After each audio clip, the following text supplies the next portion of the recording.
At the end of the last episode, I mentioned I was going to do 4 reviews. Well, there's been some changes of plans. So, however, I'm only going to do 3. I'm going to do, of course, AEW Dark Elevation.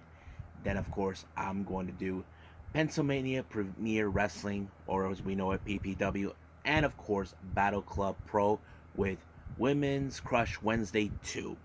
So I'm excited for that. And also, we got some news updates regarding the upcoming event in July by Pro Wrestling Guerrilla and many others. So, let's get ready for another episode of Deleted Wrestle Zone.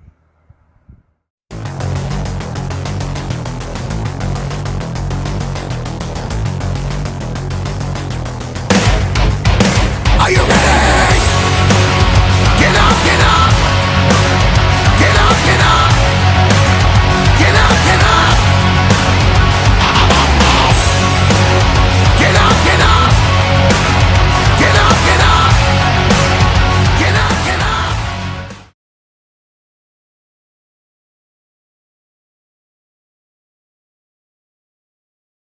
Welcome everybody to Deleted Wrestle Zone, all things that is pro wrestling with AEW, NXT, New Japan Pro Wrestling, Impact Wrestling, the National Wrestling Alliance, various promotions, wrestlers, matches, and championships. I am your host, Jay right here. So, let's begin with AEW Dark Elevation. First match we have, of course, as the commentators, especially Excalibur, calls him Socio Stooge Brandon Cutler, taking on Bear Bronson. Now, I thought this match had some a bit of a comedy. There was a moment where Brandon Cutler slapped Bronson, but someone says, "Don't ever slap a bear." I mean, don't in latent terms, it's like, "Don't poke a bear." So he tried to have this ridiculous fun run, but Bronson had the idea to cut himself off and cut him in the other side by tope suicida, thinking that would work. And of course, out of nowhere, Brandon Cutler tried to use those air coolants that he uses to use to disorient the eyesight of the Bucks' opponents or anybody involved with the Elite. However, he got pancaked by the bear, and of course, you can still see those air coolants shining out. I thought that was classic. It was a classic ending, so I just enjoyed it. Next up, we got Brody King taking on Alex Reynolds. Now, this was a very interesting. If you guys been aware, not too long ago on AEW, we just saw Dark Order and the House of Black collided. Not physically, but more like they are trying to get to each other's vibes, like trying to, how do I say this? Try to say who is the darker people, you know what I mean? That sort of thing. But Alex Reynolds, we know he's a good wrestler, but when it comes to Brody King, he is a powerhouse that you cannot, get out of. And of course, he put the Gonzo onto him. 1, 2, 3, it's over. So good night, Alex Reynolds. Next up, we got Emi Sakura, the Native Beast, Nyla Rose, along with Vicky Guerrero, taking on the Magical Girls, Yuka Sakazaki, and the Queen Slayer, Anna Jay. Now, I thought this match was pretty interesting because normally Anna Jay teams up with Ruby Soho, but it was kind of unique to see Yuka actually team up with Anna Jay. As you know, she's currently on excursion. She won't be returning back to Japan until the start of next month. It's great to see her. We may see her more on AEW, maybe on Dynamite or Dark Elevation or whatever she comes in. But it was a pretty good match. However, it was ended with Anna Jay applying the Queen Slayer despite the fact that she wasn't, legal. But Yuka Sakazaki took Emi Sakura into the magical merry-go-round and, of course, knocked her out. 1, 2, 3, it's over. Yuka Sakazaki and Anna Jay won this match. Next up, we got the very interesting alliance between the Gun Club, Austin and Colton, along with their daddy, Billy, teaming with the Acclaim, Max Caster and Anthony Bowens. They take on Zach Clayton, Bryce Donovan, GKM, and Lucas Chase. Now, this is something I think they're building. I have a feeling that sooner or later we're going to see these two teams no longer come out in separate entrances, possibly in a bigger entrance, kind of like the Dark Order, the House of Black. But it ended with, of course, with Anthony Bowens, who just made his return back to the ring after being injured, picking up the victory on one of the opponents. So it was pretty good. So the real question is, what is their new faction names going to be? Well, I think they're still working on it. Next up, we got Dark Order, Evil Uno, and 10 taking on Eric James and VSK. Now, I know it's a little difficult to see this match because Uno normally teams up with Stu Grayson, but Stu is no longer with the company. Um, I wouldn't be surprised if down the line Stu comes back and teams up with Evil Uno, but seeing the combination between Evil Uno and 10 is a very interesting one and new refresher. I mean, I could definitely see these two maybe gunning for the tag titles. That's something we definitely could see. I know Evil Uno even said this: if New Japan Pro Wrestling and AEW work together, he would like to go to World Tag League.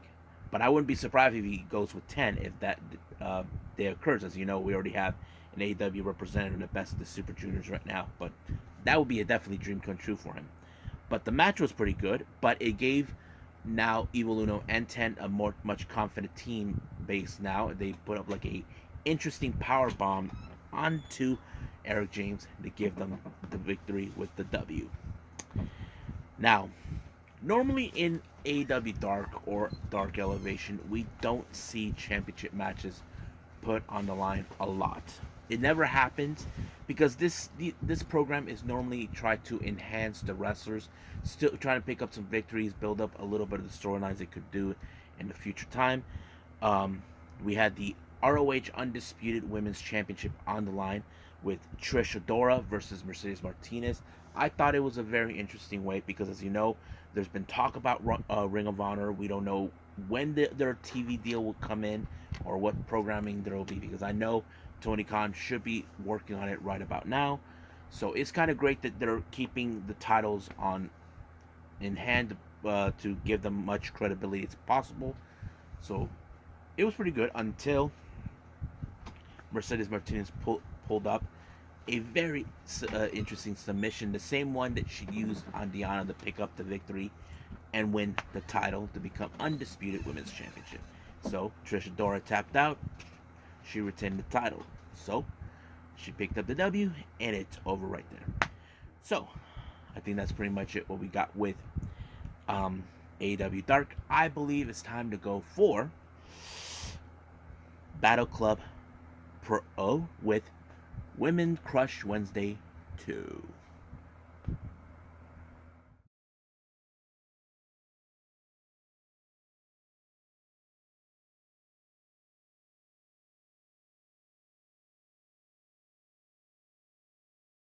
Okay, so let's talk about Battle Club Pro. Now, this is my first time actually reviewing it. I never heard of it. I don't know if I ever heard of it, but the name of the event is kind of interesting because it's called Women Crush Wednesday 2.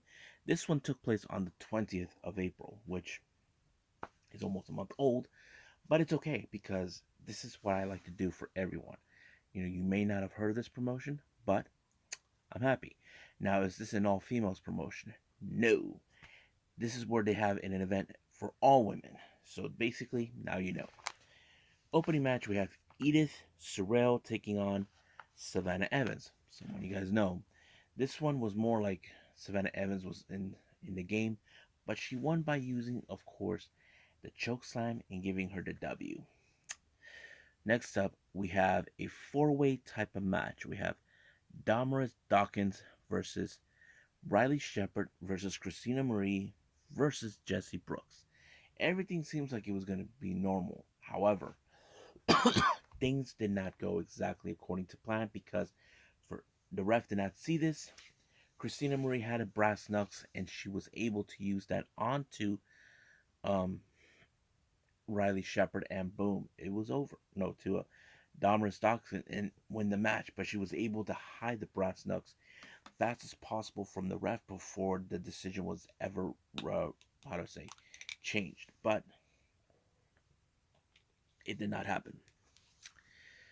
Next up, we have this thing called Survival of the Fittest six-way match. Now, this is more of an elimination match.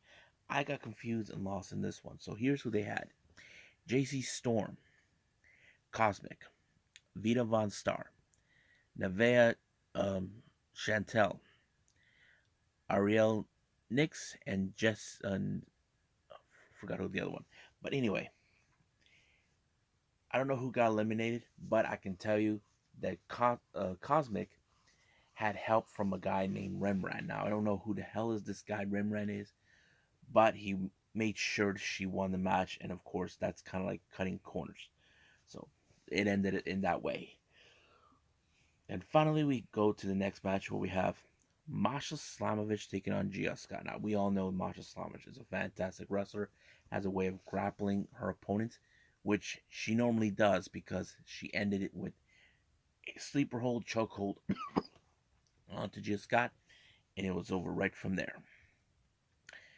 Next up, we got Janai Kai teaming up with Jordan Blade, taking on Brooke Valentine and Willow Nanga with their manager in tow, Faye Jackson. Now, this was a fun match, not to mention, you have Jai Kanai, they call it the kick demon. You got Jordan Blade. She has a bit of like the grappling, but you got two, and their opponents, their competitors, Brooke and Willow.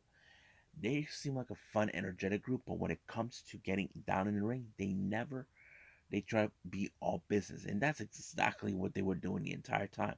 However, it was Brooke Valentine who picked up the victory on Janai Kai, and that's pretty sweet right there. Now, our next and final, excuse me, our next and final match we have is the BCP Icon Championship with Trish Adora versus Big Swole. Man, that match was pretty good. I enjoyed it. A lot of technical wrestling in this particular match, which was good. I like technical a little bit because it shows they know what they're doing. But it was Big Swole who walked out at the victory as the winner with the pinfall. 1, 2, 3, and it's over. But in the promo, she gave a lot of props to Trish Adora, and not to mention telling how she busted her butt in the wrestling business, which is good to remind people who Trish Adora is. Now, what I thought about the show, I have to say it was pretty good. I like it. I give it a 9.5 on this one. Well, I said let's move on with the next review, and I believe we're doing the last one, Pennsylvania Premier Wrestling, or PPW. What's it called again? Oh yeah, Supershow 3.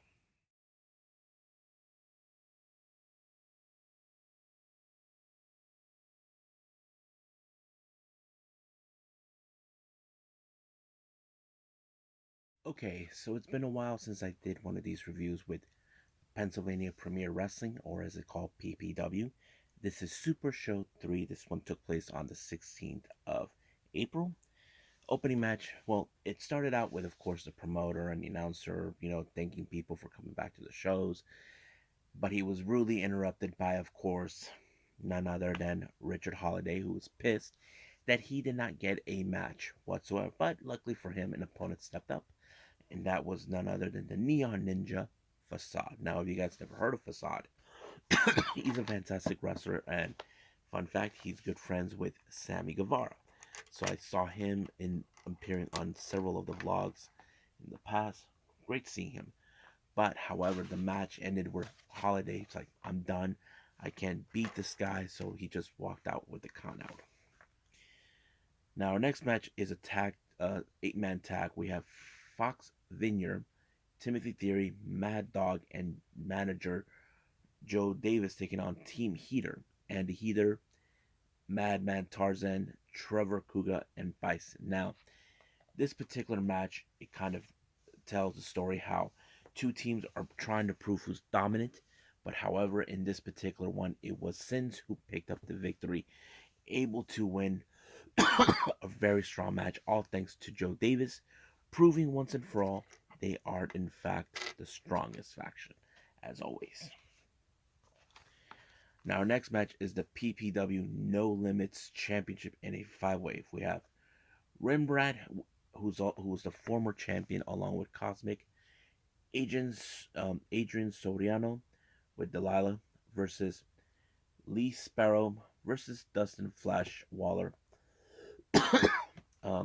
Chris Slade with Shiva. Now this match, you can tell there's three people that have managers or people in their side that would help cheat. But however, in this particular match, Rembrandt, who is helping to get back his title back away from Chris Slade, he was distracted by Shiva, allowing for Chris Slade to once again retain the title. But however, Rembrandt low blowed Chris Slade and he went after Shiva. And then all of a sudden, Shiva and Cosmic kidnapped her, but he wants to use her as leverage in order for to convince Slade to give him back what he does, what's rightfully his. He's portraying himself that he is not the bad guy, that he's the victim. So basically, this whole thing with him without the title is been taking a toll with him. But we'll find out soon enough if Chris Slade gives into it. Next up, we got the PPW Tag Team titles in a three-way. We have Championship Material, Vinnie Mac and Joey Martinez, along with Mr. Ruda, taking on Primal Fear, Matthew Owens, Gabriel Hooded with Delilah versus the champions, South Philly's finest, Jimmy Conway and Luca Brazil. Now, this one is a very interesting match. However, in midpoint of the entire match, security guards started attacking everyone except Championship Material, and there is only one logical explanation. It has to be Mr. Ruda, who is in fact doing everything in his power to make sure that Championship Material wins. However, certain things did work, certain did not, but it was Joey Martinez who picked up the victory for his team, becoming the PPW Tag Team Champions.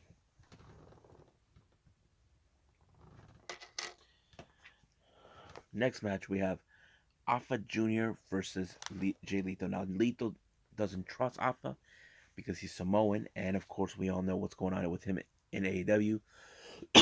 Is Alpha friends with Joe? I don't know. But however, at some point in the match, a foe of Alpha shows up. Mike Orlando, who humiliated him badly. But however, Jay Lethal did not appreciate this guy showing up. He has no business being there. But however, he was able to pick up the victory, even though that the interference did not came from him. But it just shows Lethal did everything right. He had nothing to do with what just happened, but it happened. Next up, we got Rebecca Scott with Linda Simone taking on Nikki Duke. Don't know much about these guys, but Rebecca Scott won the match, and I thought it was very interesting. Next up, we got a four-way match: Action Andretti versus Griffin McCoy versus Jordan Oliver versus Dante Martin. I thought the match was pretty amazing. A little bit of the cruiserweight stuff, but it was the nosedive by Dante who picked up the victory. 1, 2, 3. It was over. Next up, we got Mike Orlando taking on the Murder Hawk, Lance Archer. You know how this match goes. Lance Archer is the biggest guy, but however, there were times that what's his name? Mike Orlando's manager tried to get off, but no avail. But Archer did put Mike Orlando away with the black hole, and boom, 1, 2, 3, everybody dies. Next up, we got a three-way women's match. We have Christina Marie, Amber Nova, and Ellie Rex. This match was pretty fun. However, it was Ellie Rex who picked up the victory by spearing Amber Nova, giving her the W. I thought it was the spear was sweet. Now our main event is the PPW Heavyweight Championship, where we have VSK versus Brooks Keller. I thought this match was okay. It was decent, but it did allow for Keller to retain the title and still become champion. But however, we still don't know who will be the next challenger. We'll find out soon enough. So I think that's pretty much it, what we got with all the reviews. Let's move on with some news updates.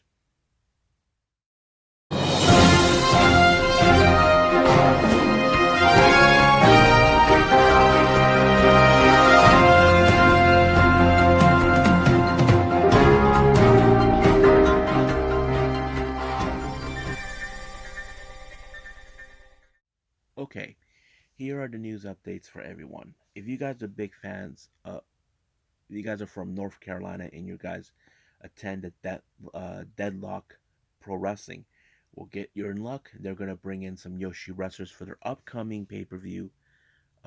No Pressure on June 5th in Raleigh, North Carolina, and these wrestlers are Miyaku Takase and of course Tokyo Pro Wrestling's Miyu Yamashita. This is what people are saying a dream match.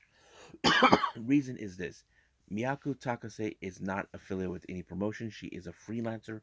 She works with various promotions. However, Miyu, we all know she works with Tokyo Pro. I'm sure everybody's going to be enjoying that. Now, as more matches have been added for the upcoming Mei Suruga 4th anniversary in Gatoh Move. Here are the matches that were set.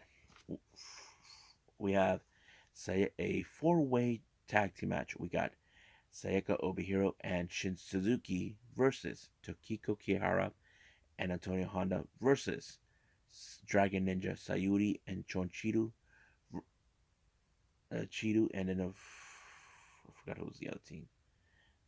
Oh yeah, so I think we have oh yeah, Sawadi Kamen, and I forgot his tag team partner. And then our next match we do have a six-man, six-person tag match. We have Yuna Mizumori and Saki and Bayan Aki teaming up versus Sayaka, Makoto, and Hagane Shino. That's going to be good. However, a championship match has been set. We got the Asian Dream Tag Team titles. CDK will put those lines against Makami and Danosuke Toba. I don't know who that is. So that's pretty much it. What's going to take place in Apple and Crew on May 26th. I'm excited for this one. Now, you may have heard about what happened. We were supposed to have a women's tag team match, but however, originally it was supposed to be in the main event, but Sasha Banks and Naomi walked out. Now, this is the official statement that um, WWE put out. When Sasha and Naomi arrived at the arena, they were informed that their participation in the main event of tonight's Raw. During the broadcast, we walked into WWE's head talent relation, John Laurinaitis' office with their suitcase in hand, placed their tag team championship belts on his desk, and walked out. They claimed that they weren't respected enough in the tag team champions, and even though they had 8 hours to rehearse to construct their match, they claimed they were uncomfortable in the ring with two of their opponents, even though they had their match with those individuals in the past with no consequence. Monday Night Raw script TV show whose characters are expected to perform required of their contract. We regret that we were unable to deliver and advertise. Now, more information was saying that there was a lot of changes that have been taking place. Like, for example, they're saying from Fightful Select, they said Naomi's supposed to get a Raw Women's title match against Bianca Belair, but it did not happen. But mostly they've been focusing on the tag titles. So this is the same thing we'll be having with the tag titles. Same situation with Bianca Belair and Sasha Banks. So I don't know if it's the same thing, but we'll find out soon enough on that. Now, if you guys are a big fan of Pro Wrestling Guerrilla, matches have been announced for it on their 19th event. It's going to take place on July 3rd. We have the PWG World title on the line. We have Daniel Garcia versus Konosuke Takeshita. And then there's the tag team titles. Kings of the Black Throne, Malachi Black and Brody King taking on Aussie Open, Mark Davis, and Kyle Fletcher. This is going to be killer. Then we have Jonah versus Kevin Blackwood, Jonathan Gresham versus Davey Richards, Mike Bailey versus Buddy Murphy, Aramis versus Sean Hayes, Yuka Sakazaki versus Masha Slamovich. This is going to be the first time women will be having a platform in Pro Wrestling Guerrilla. This has been done since then with Candice LeRae versus Pure Trust Perez, but it's kind of nice. Now, we just finally get a statement with Zachary Wentz, formerly known as Nash Carter. If you guys remember, he was recently released from the company due to the fact of allegations against him. Now we get to hear the statement that he put out on his social media. So this is what he had to say. No words can truly describe how ashamed and apologetic I am for my conduct in the photograph. There is no excuses for such behavior to take full responsibility of my actions and ask for forgiveness. This picture was taken in 2015, a time where I was uneducated on the topic, therefore I did not understand the magnitude on how it was. In 2020, I trying to extort uh, was trying to extort me by threatening to post to social media. I sent it to my wife and discussed the situation. Apparently, she kept it and decided to retaliate for filing a divorce to post it on social media. Regardless how the photograph came to light, there is still no excuses of my action. Over the past month, I've taken time to reflect on my conduct with express utmost remorse and regret. I spent time off social media to refresh and re-educate myself about the horrors of the Holocaust. I truly hope that this situation will bring awareness to the horrific tragedy that took place, that something will never happen again. I can assure you that this is not who I am or what I represent as being a human being, and I feel that it's never too late to educate and better yourself. If you are in the Orlando, Maitland area, take some time to visit the Holocaust Memorial Research Education Center of Florida, where you can learn about the history deaths that took place. It's an incredible, eye-opening, and impactful experience, and teaches the importance of history. So basically, he put out like an apology saying there's no excuses for his actions. He's willing to pay for those actions. But as for the photographs that we've been seeing, he believes that those are payback for his divorce. There was nothing about divorce that came in, but um, I'm willing to understand where he's going through. But hopefully, I know there's going to be a division over this, but we'll see where they're going to go. So I think that's pretty much it what we got with the news update. So let's call it a day. Well, I hope everybody enjoys this episode. Coming up, we got day 2 of New Japan Pro Wrestling Best of the Super Juniors with the B block taking over. We will see many of the A blockers involved in preview matches before their next one. And of course, I will ended it with Circle 6 with Terrible Lie, which is one of the most recent events by Circle 6 made by Acticus Koger, but I'm kind of excited to see how this one goes. So, I'll see you guys in the next DWZ time. Same DWZ channel. I must bid all of you adieu. So, goodbye. Mwah. And have a nice day. Bang.